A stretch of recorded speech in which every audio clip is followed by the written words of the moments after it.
Palabra de Dios para todos, un ministerio de la Iglesia Evangélica Filadelfia, desde la ciudad de Puebla, en México. Después de la muerte de Jesucristo, cada uno de sus discípulos se encontraban totalmente desanimados. La realidad cruda para cada uno de ellos la podríamos explicar como hombres desquebrajados. Todos bajaron las manos, volvieron a sus actividades, olvidándose del llamado de Jesús. ¿Cuántas veces hemos experimentado desánimo o cualquier otro tipo de desaliento? Si nos ponemos un poco en los zapatos de los discípulos, nos daremos cuenta que no era para menos lo que ellos estaban experimentando emocionalmente.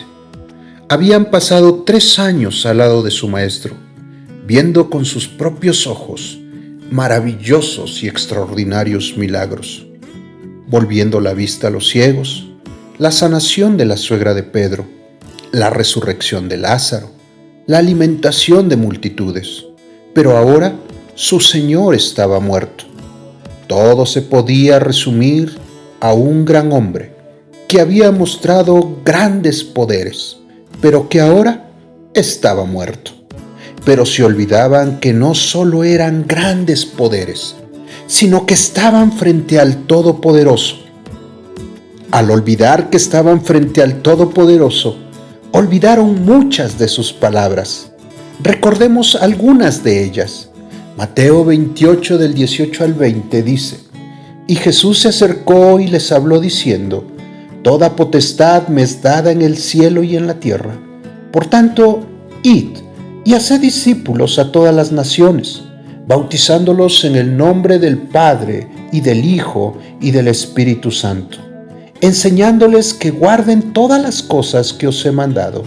Y he aquí yo estoy con vosotros todos los días hasta el fin del mundo. Mateo 16:21 dice: Desde entonces comenzó Jesús a declarar a sus discípulos que le era necesario ir a Jerusalén y padecer mucho de los ancianos, de los principales sacerdotes y de los escribas, y ser muerto y resucitar al tercer día. Juan 14:12 dice: De cierto os digo, el que en mí cree, las obras que yo hago, él las hará también, y aún mayores hará, porque yo voy al Padre. En estos pasajes podemos ver con toda certidumbre cómo les había mostrado que iba a morir, pero que resucitaría y que estaría con ellos hasta el fin del mundo, y que harían obras aún mayores que él. Todas estas verdades que habían olvidado giran alrededor del propósito de Dios, del más profundo corazón de Dios por su iglesia. Los discípulos sufrieron el más grande impacto en sus vidas cuando confirmaron que el Señor Jesucristo había resucitado. Su desánimo se convirtió en gozo y su espíritu desquebrajado en un espíritu de poder. ¿Cómo puede un hombre dar un giro tan impresionante? Puede ser una locura colectiva. No lo creo. Más bien cada uno de sus discípulos vieron a su Maestro resurrecto. Pudieron ver sus manos, pudieron ver sus pies, pudieron ver su costado. Jesucristo había resucitado. Esto había impactado sus vidas, dando evidencia a través de sus palabras. El apóstol Pedro dio un gran discurso en donde se convirtieron más de 3,000 personas. Esto daba evidencia de la resurrección de Cristo. Hechos 2:41 dice: Así que los que recibieron su palabra fueron bautizados y se añadieron aquel día como 3,000 personas.